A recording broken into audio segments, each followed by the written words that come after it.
Alléluia. Bonjour bien-aimés, bonjour à tous. Bonjour à tous, bonjour à tous. Bienvenue à notre émission Fraîche Onction. Bonjour à tous, bonjour à tous. Que la grâce du Seigneur soit avec vous. Bienvenue à ceux qui sont matinales, bienvenue à ceux qui sont déjà debout. La main du Seigneur est sur vous. La grâce de Dieu est sur vous.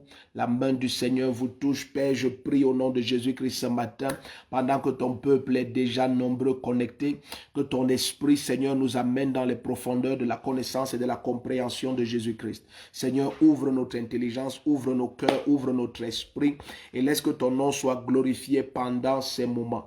Nous prions, Père, que tu prennes contrôle, que ta droite souveraine prenne contrôle de toutes choses et que par-dessus tous les cœurs soient ouverts à ta parole, au nom de Jésus-Christ. Amen, amen. Bishop Buzz Life, bienvenue. Nous allons continuer à regarder notre sujet principal de notre émission Fraîche Onction, qui est la communion du Fils. Nous allons continuer à regarder la communion du Fils. La dernière fois, nous avons ouvert une fenêtre qui s'est avérée être très importante. Nous avons partagé sur l'importance du sacrifice et la prière. Nous avons regardé la dernière fois, qui était lundi. Lundi, nous avons regardé l'importance du sacrifice au moment de la prière, l'importance de prier avec un sacrifice. Nous avons longuement ouvert le sujet. En fait, nous l'avons introduit. Aujourd'hui, nous voulons regarder quelque chose d'autre qui est très important lorsque nous prions, c'est la soif.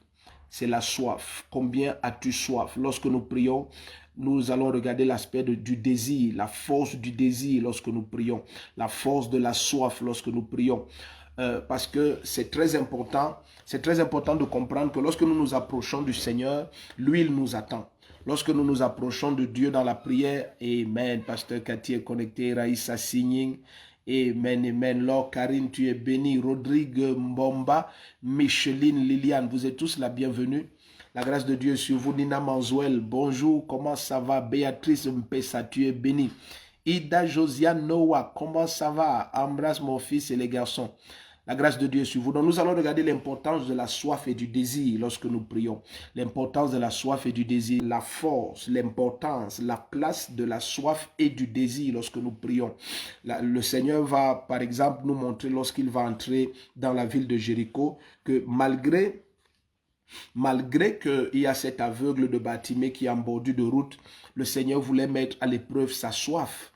Parce que la Bible va nous montrer que Jésus va le traverser. Là, nous sommes dans Marc chapitre 10. On peut même regarder cela. Marc chapitre 10, parce que parfois le temps passe plus vite que nous ne pensons.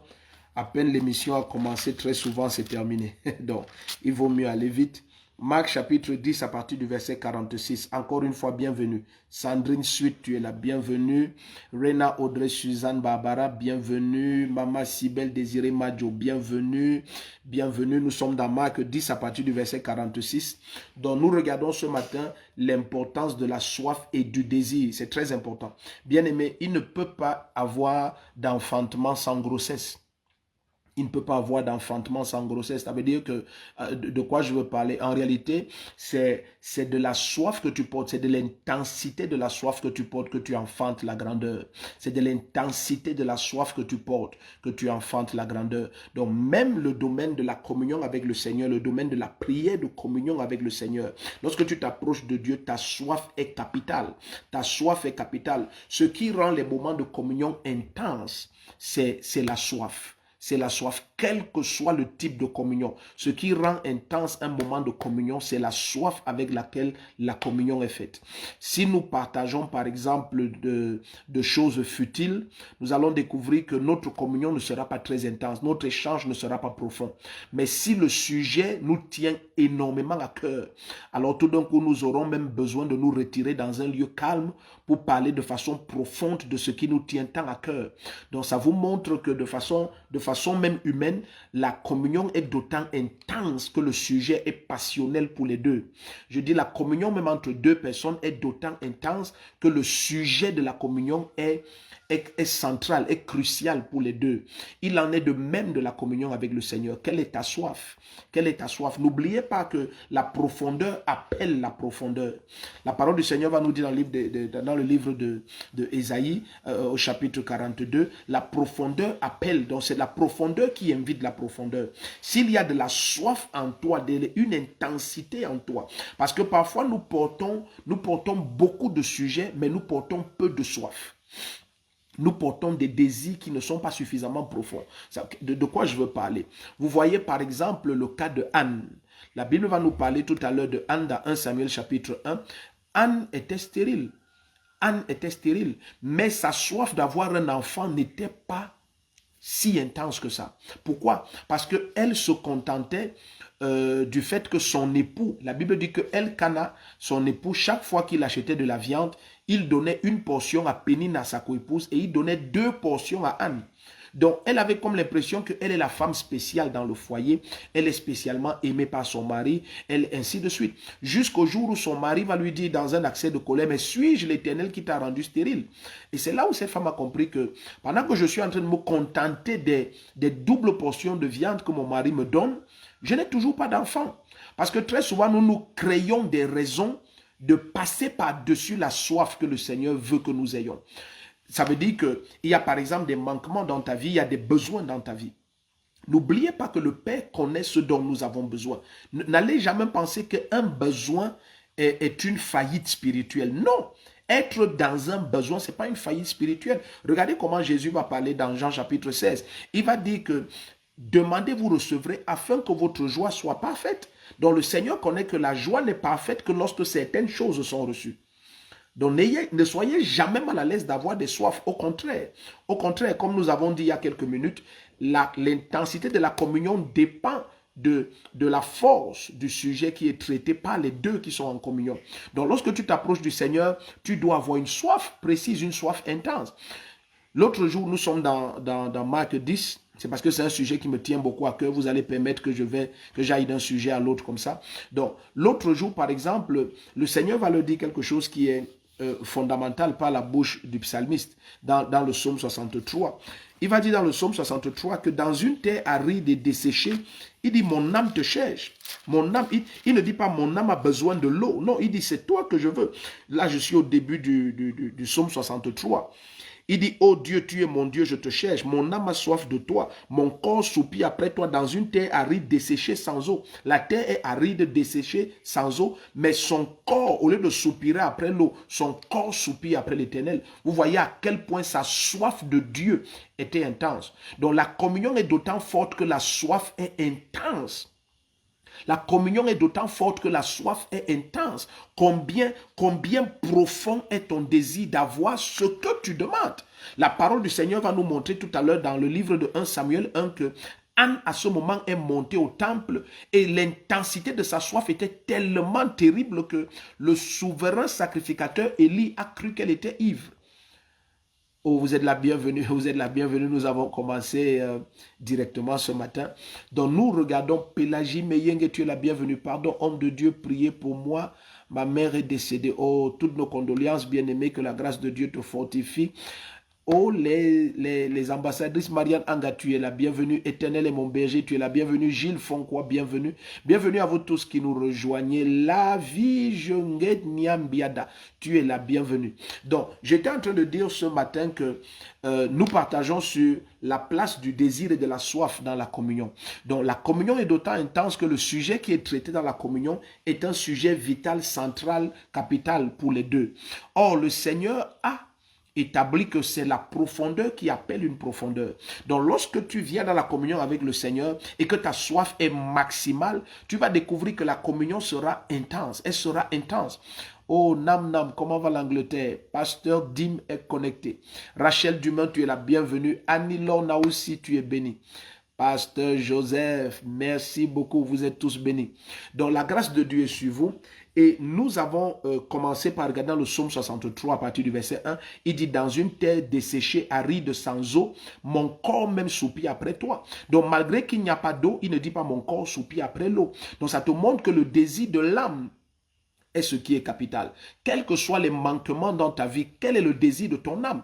Nous voyons ça dans le psaume 63. Malgré que la terre est aride, desséchée, sans eau, il n'a à aucun moment dit que mon corps soupire après l'eau. Pourtant, nous savons que le corps est un élément physique et le besoin du corps, normalement, devrait être l'élément physique qui est l'eau parce que la terre est présentée comme aride, desséchée, sans eau. Mais puisque son âme désire Dieu, alors le corps même se soumet au désir de l'âme. C'est ça la force du désir. Ton désir peut être tellement intense que, bien aimé, la situation par laquelle tu passes, tu ne la ressens pas. Yolande Tsango, bienvenue. Vous êtes tous bénis. Vous êtes tous bénis. Embrasse les enfants. Géraldine Sorel Yonta, tu es la bienvenue. Excusez-moi si je décompose un nom, c'est parce que nous le lisons parfois pour la première fois. Justine White, la gloire, bienvenue. Judy Gaël Ngefak, alléluia. Ce matin est spécial. Tanja, tu es béni. Irène Gongan, bienvenue. Lumière Keren Aboan, bienvenue. Yvan René, bienvenue. Josette Cotin, bienvenue. Nous vous aimons beaucoup. La main du Seigneur est sur vous. Donc, j'étais en train de dire que, vous voyez, dans le psaume 63, relisons un peu ça parce que ça va forcément bénir quelqu'un. Psaume 63, permets-moi de lire ça. Psaume 63 à partir du début. Psaume 63 à partir du début. Je vous prie d'être très attentifs parce que c'est un aspect capital, c'est un élément vital dans la communion avec le Seigneur. Donc, il est dit, « Oh Dieu, tu es mon Dieu », ça c'est au tout début du psaume 63. « Oh Dieu, tu es mon Dieu, je te cherche. Mon âme a soif de toi, mon corps soupire après toi dans une terre aride, desséchée sans eau. » Donc la terre, malgré qu'elle est aride, desséchée sans eau, le désir de l'âme était tellement fort que même le corps s'est soumis. Même le corps s'est soumis. Donc très souvent, nous ressentons énormément notre condition sociale et physique parce que le désir de Dieu n'est pas suffisamment profond. Il dit la terre est desséchée, aride et sans eau, mais même le corps soupire après le Seigneur. Donc je prie pendant que nous allons dans la parole. Regardons Marc chapitre 10 à partir du verset 46. Regardons l'aveugle de Jéricho qui est connu comme étant le fils de Timée, c'est-à-dire Bartimée. Donc, vous allez constater que malgré tout ce que votre situation impose, le Seigneur attend ta soif. L'homme riche, mais la réalité, il ne venait pas chez l'homme riche, il venait chez celui qui a soif. Et vous vous souvenez que c'est l'homme riche qui va monter sur le sycomore pour voir le Seigneur. Ça, c'est l'expression de la soif. Malgré son rang social et sa richesse, il a quand même grimpé sur un arbre. C'est à quel point ce monsieur avait soif. Lorsque la soif est intense, elle soumet le corps. Vous avez vu tout à l'heure, le corps même ne désirait pas l'eau, mais le corps désire ce que l'âme désire. Le corps désire ce que l'âme désire. Donc c'est de la force de notre soif que nous traversons les conditions du corps, nous traversons les conditions sociales. Donc très souvent, nous sommes énormément conscients de notre condition parce que la soif de connaître le Seigneur, de communier avec lui, cette soif de contempler sa face, cette soif d'expérimenter sa gloire et sa puissance, elle n'est pas suffisamment intense. Vous allez voir, le Seigneur va dire dans le même psaume 63, quand nous allons revenir là-bas, que son désir, il va dire, mon désir, c'est de te contempler dans le sanctuaire. Donc, il soumet son corps par la soif de son âme. Malgré que la terre est desséchée, aride, sans eau, le corps, au lieu de se soucier de l'eau, se met à chercher le Seigneur. Donc, regarde quelque chose ici. À ce moment, maintenant, Jésus est en train de sortir de Jéricho. Donc, à ce moment, Bartimée comprend que si je ne fais rien, je risque de ne plus avoir une autre opportunité.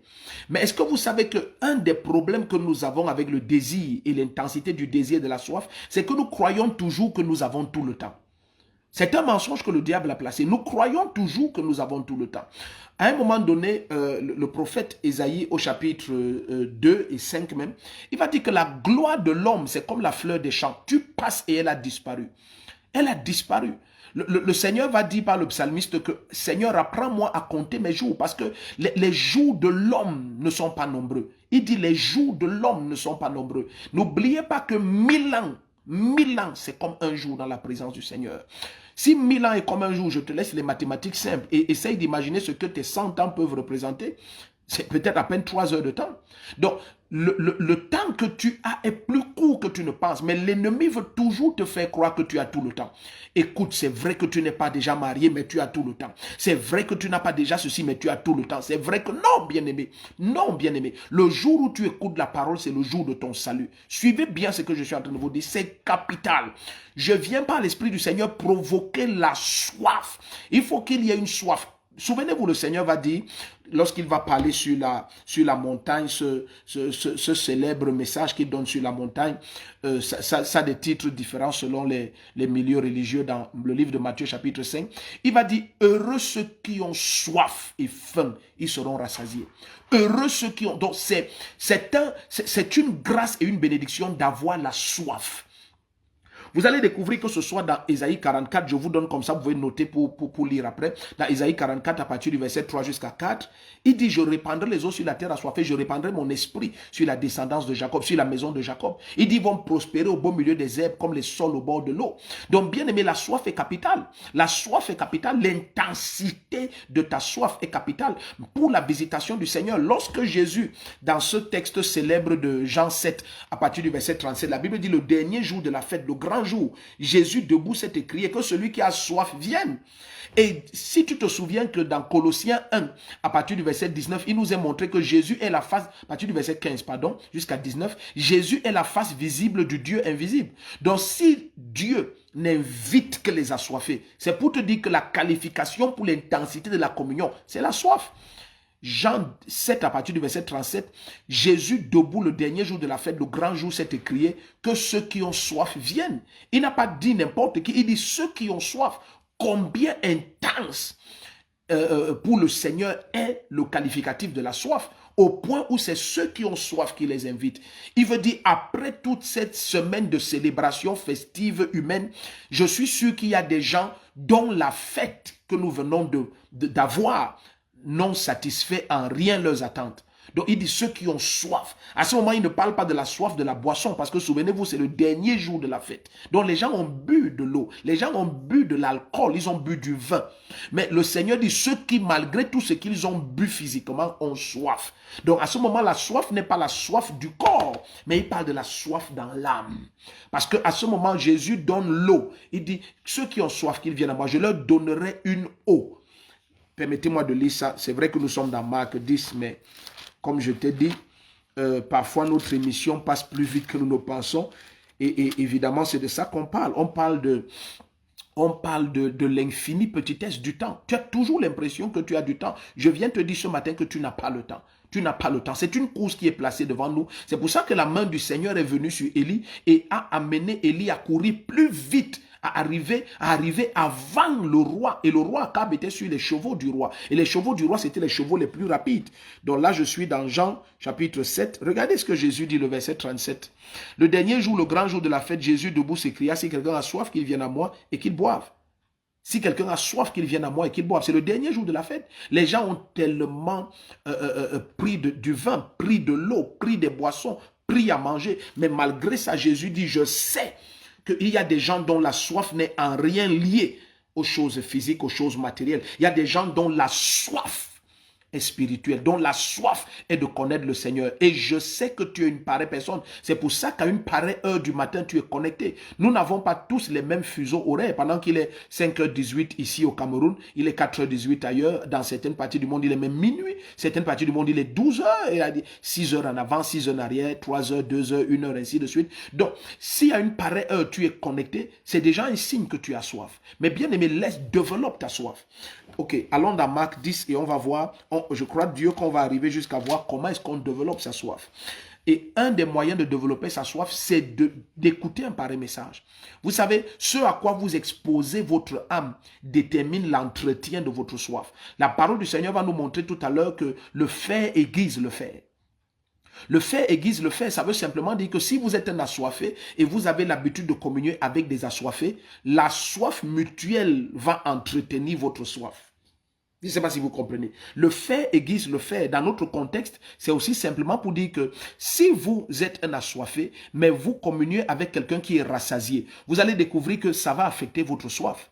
La personne va vous donner des paroles et des messages qui vont commencer à créer le contentement en vous. Et beaucoup de chrétiens sont tombés dans ce piège. L'Église est dans une saison, bien aimée, une saison unique. Je vous dis la vérité. Voilà. Patou Ilumbe nous dit, il est Il est minuit 19 à Montréal, tu imagines ça? Mais il est quand même debout, ça c'est la soif, amen. Donc, je dis, nous sommes dans une heure unique dans l'histoire de l'Église. Je vous dis la vérité, nous avons une opportunité extra phénoménalissime. Paul Njok nous dit qu'il est 7h19 en Tanzanie. Ok, alléluia. Donc c'est terrible, c'est une heure unique dans l'histoire de l'Église. Nous ne pouvons pas continuer à croire à des mensonges selon lesquels, non mais après tout, on a quand même fait des pas. On n'a encore rien fait. On n'a encore rien fait. Permettez-moi de vous citer seulement 3 promesses du Seigneur qui sont extrêmes. 3 promesses du Seigneur qui sont extrêmes.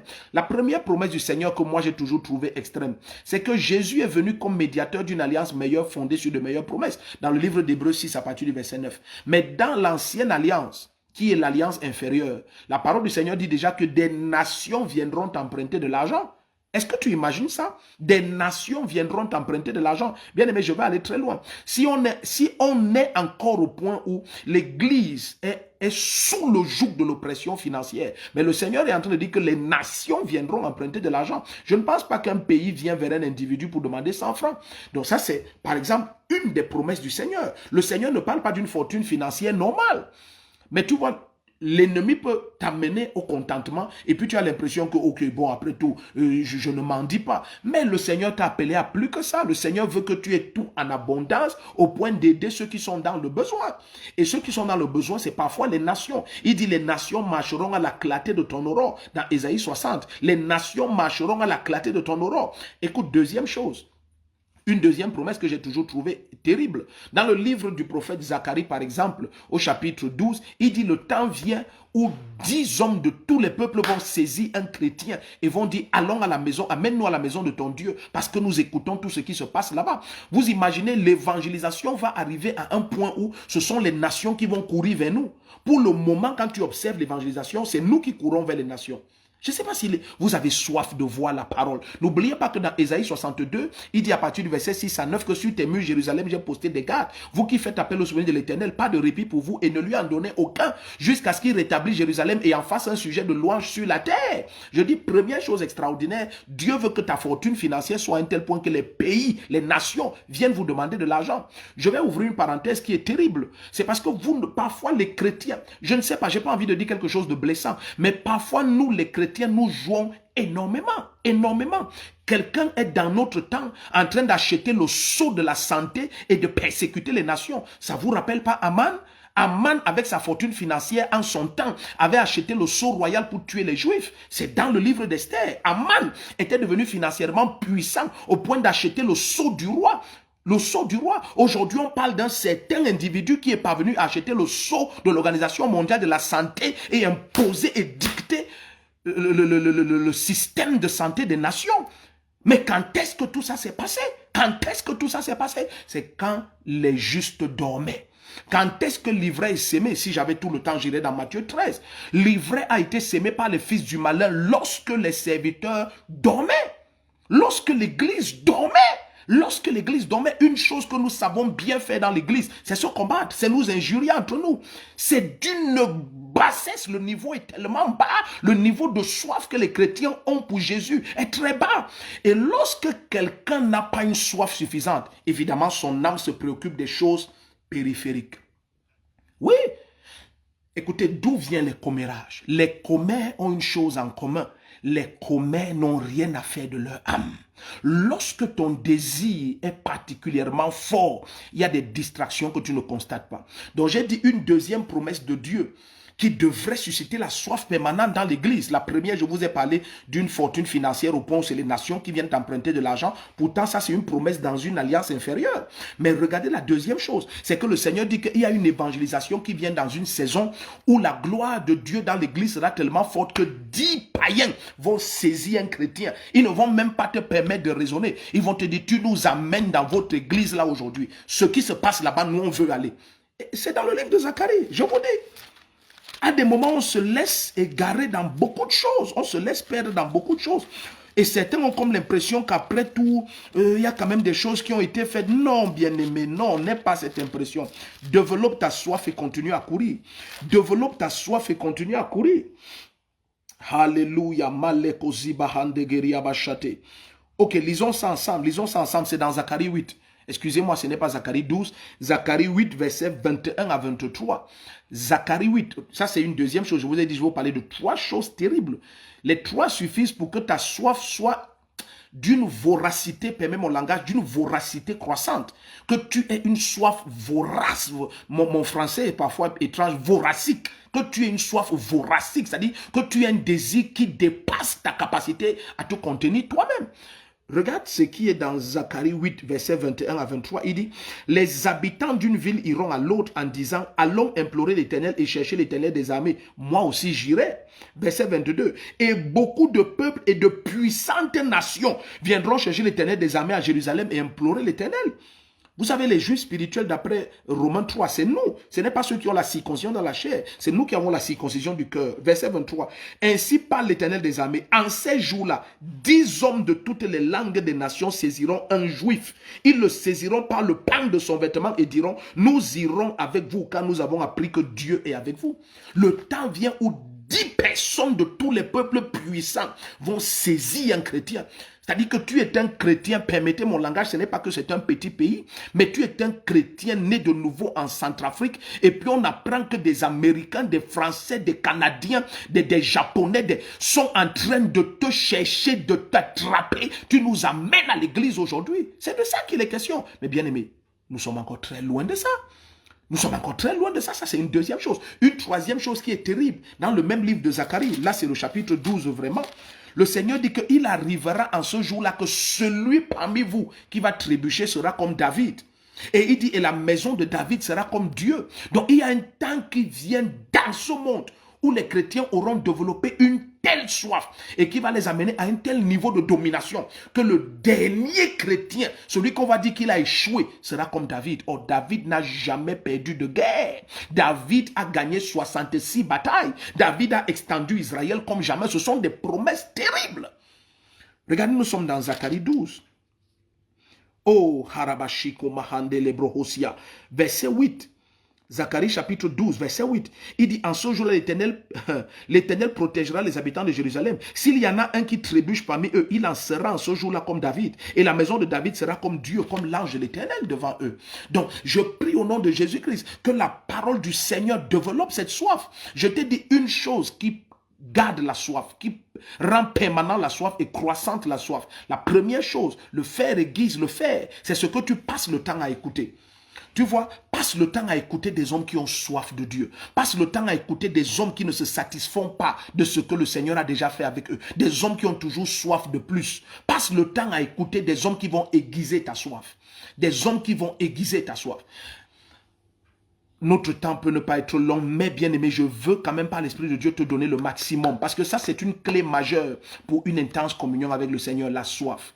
Donc, la première chose qui entretient la soif, ce sont les gens que tu écoutes. Tu donnes ton attention à qui? Tu ouvres ton cœur à qui? Parce qu'il y a des gens qui aiment l'auto-célébration. Il y a des gens qui aiment sentir que, tu vois, pour le peu qu'il a fait, il reçoit toutes les louanges de la terre. Ce genre d'esprit est dangereux. Donc la première chose qui entretient ta soif, c'est ça. La deuxième chose qui entretient ta soif, c'est la vision, bien-aimé. C'est la vision.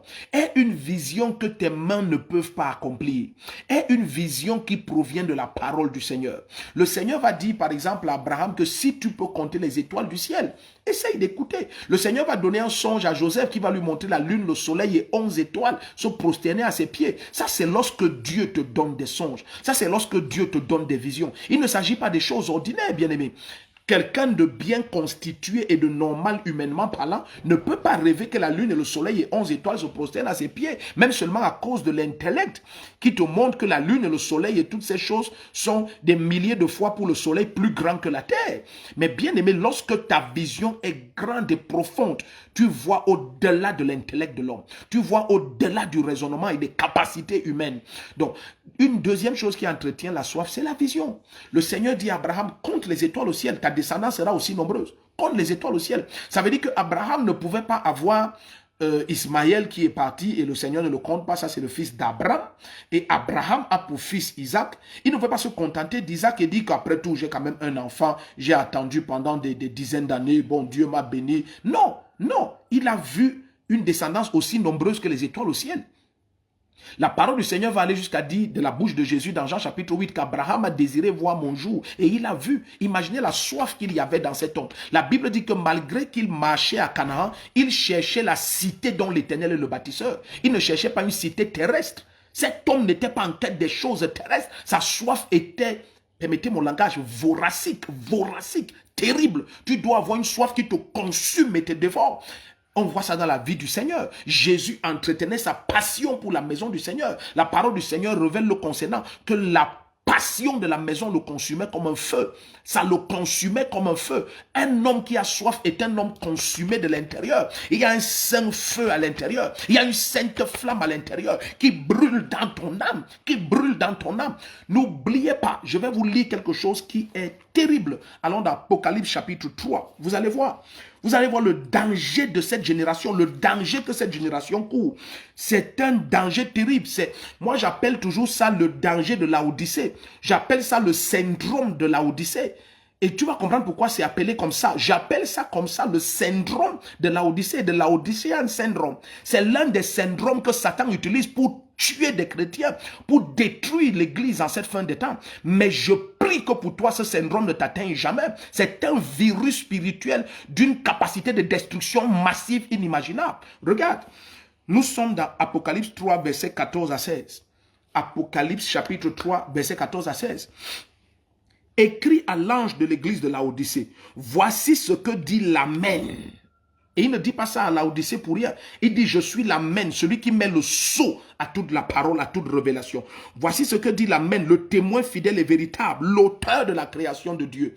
Il est en train de dire, pourquoi tu te satisfais? Je suis l'auteur de la création. Qu'est-ce que tu crois que je ne sois pas capable de faire? Regardez le verset 15. Il dit, je connais tes œuvres.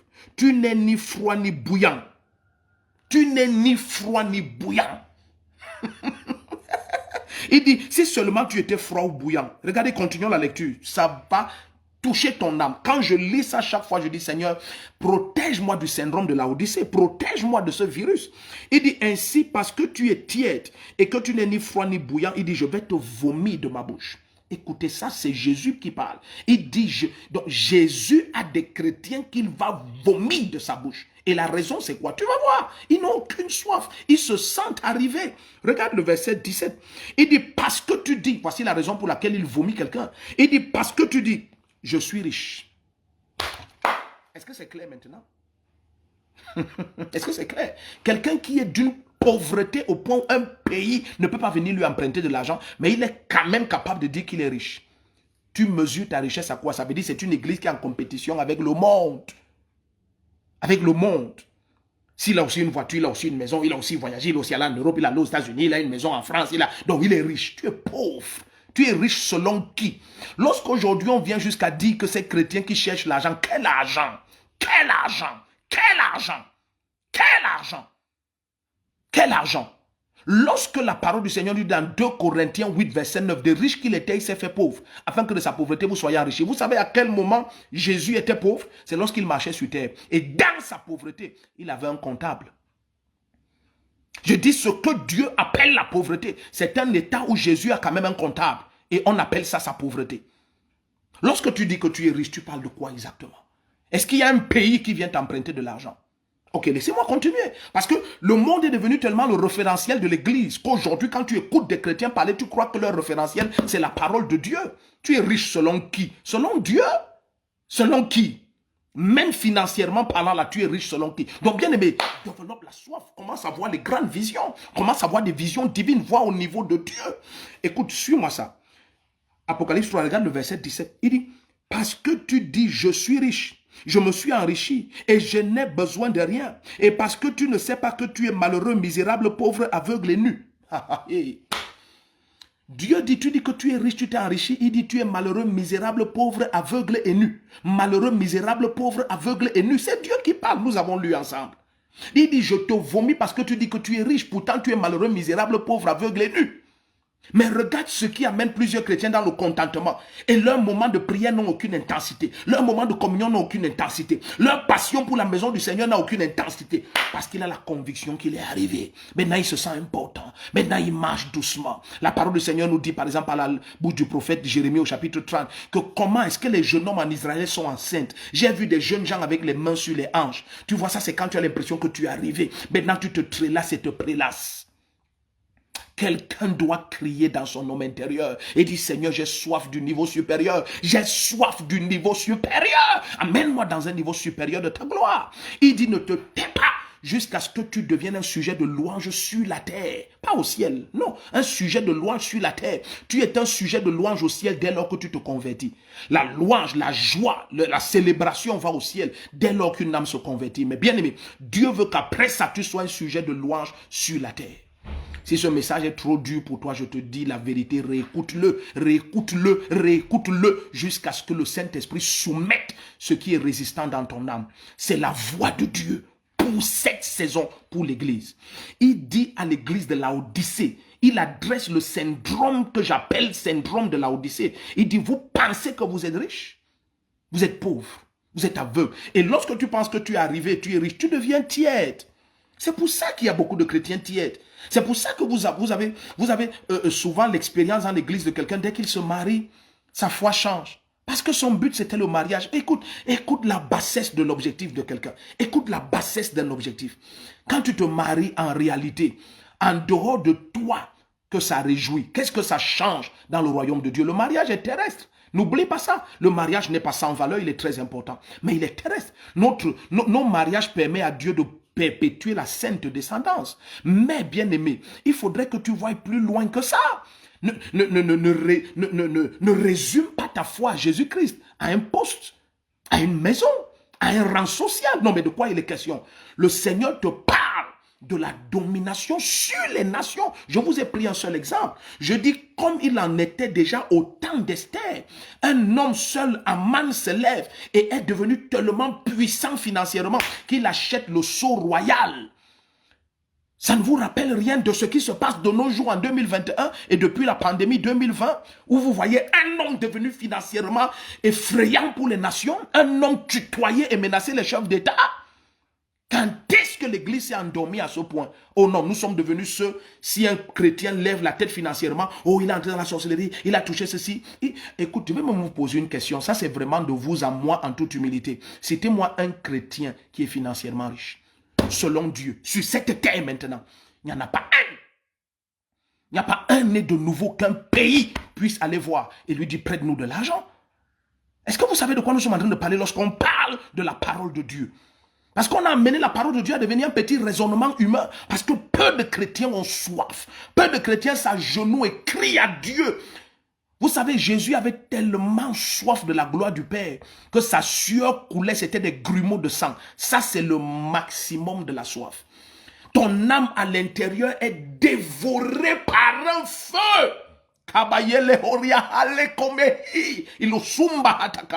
Ton âme à l'intérieur est consumée par un feu. Au point où quelqu'un s'agenouille pour prier, sa sueur, ce sont des grumeaux de sang.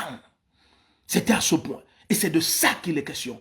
Il est un avec nous, bien-aimés. Il y a une passion avec laquelle tu dois commencer à t'approcher du Seigneur. Il y a une soif que tu dois entretenir et développer en toi.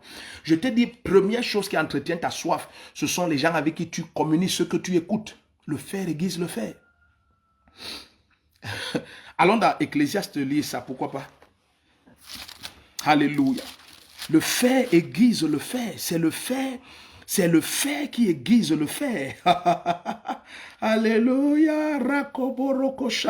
Nous sommes dans le livre d'Ecclésiaste. Allons au chapitre 10, le verset 10 du chapitre 10, c'est pas ça. Le verset 10 dit, si le fer est émoussé et qu'on n'en est pas aiguisé. Donc, non, regardons plutôt le fer aiguise le fer. Alléluia. C'est le fer qui aiguise le fer. Ce n'est pas autre chose. Ok, nous allons trouver ça et lire ensemble. Donc, le fer aiguise le fer veut dire que c'est un assoiffé qui aiguise un autre assoiffé. C'est très important. C'est un assoiffé qui aiguise un autre assoiffé. C'est pas le contraire. C'est pas le contraire. Donc, c'est important que tu saches que, première chose d'abord, détermine-toi à ne plus écouter certaines personnes qui sont déjà atteintes du syndrome de Laodicée. Des gens qui sont assis. Alléluia. Maleko bohozinde lebrahati. Marado brogo zabahanta ke lebroko shiamahande. Karabalozu ketele maro shabrahanda. Donc la deuxième chose, nous avons dit, c'est la qualité de la vision.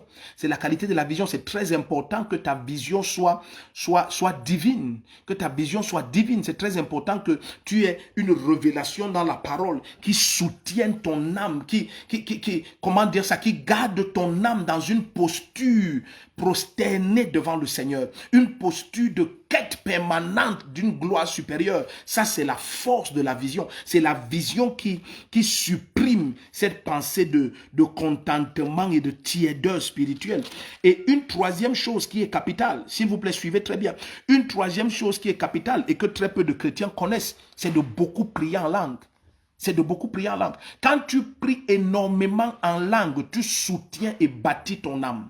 Et quelque chose qui se passe quand tu soutiens et bâtis ton âme, c'est que tu augmentes ta soif de Dieu. Je dis une troisième chose qui maintient et garde la soif et la passion croissante pour les choses profondes du Seigneur, c'est de prier énormément en langue. Je ne parle pas de prier, non, de prier passionnellement en langue. À ce moment-là, tu permets au Saint-Esprit, comme il est dit dans Jude chapitre, non, Jude c'est un seul chapitre, Jude au verset 20, il dit, lorsque nous prions en langue, nous bâtissons notre âme sur notre très sainte foi.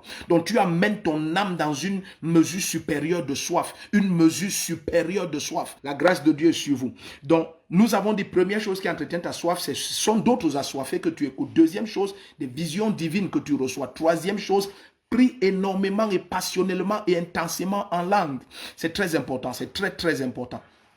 Écoute bien aimé, nous n'avons peut-être pas beaucoup de temps dans cette émission Fraîche Onction, mais je suis certain que le Seigneur déclenche à partir de ces moments une passion différente dans ton âme. Le Seigneur te donne un feu différent dans ton âme. Je suis certain que cette émission est en train de lever une armée de passionnés du Seigneur, une armée de personnes qui sont passionnées par la communion avec le Saint-Esprit. C'est très important. Ne laisse personne diminuer ton attente. Non, ne laisse personne. Tu peux, écoute, lorsque ton âme commence à crier au Seigneur, ne laisse pas que tes bras s'abaissent parce que l'attente te traîne. Il y a un texte dans Romains 4 qui m'a toujours béni à partir du verset 18. La Bible dit que Abraham, face à la promesse de Dieu, ne douta point par incrédulité, mais fortifié dans sa foi, il rendit grâce à Dieu. Donc ce monsieur il cherchait les raisons chaque jour de rendre grâce à Dieu.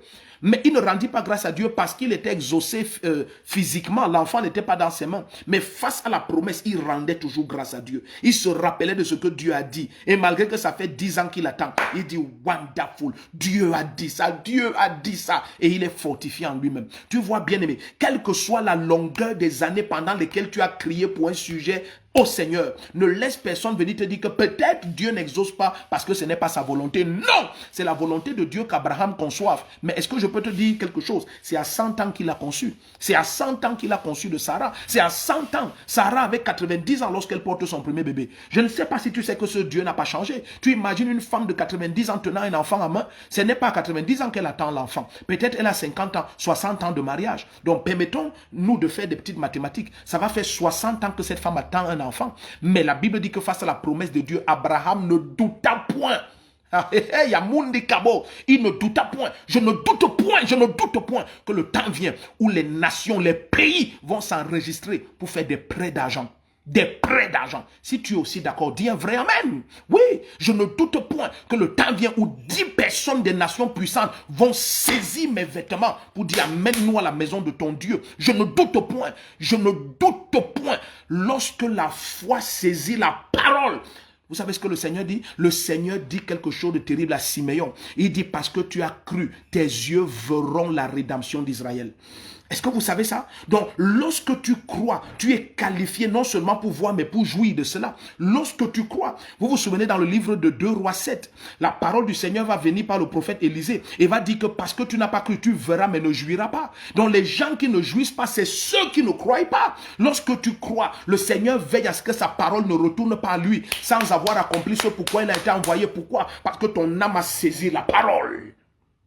Ton âme a saisi la parole. Et je prie qu'il y ait quelqu'un qui me visionne dont l'âme saisisse la parole. Quitte les débats pentecôtistes, quitte les débats dans lesquels certains se sont noyés, quitte les débats du diable.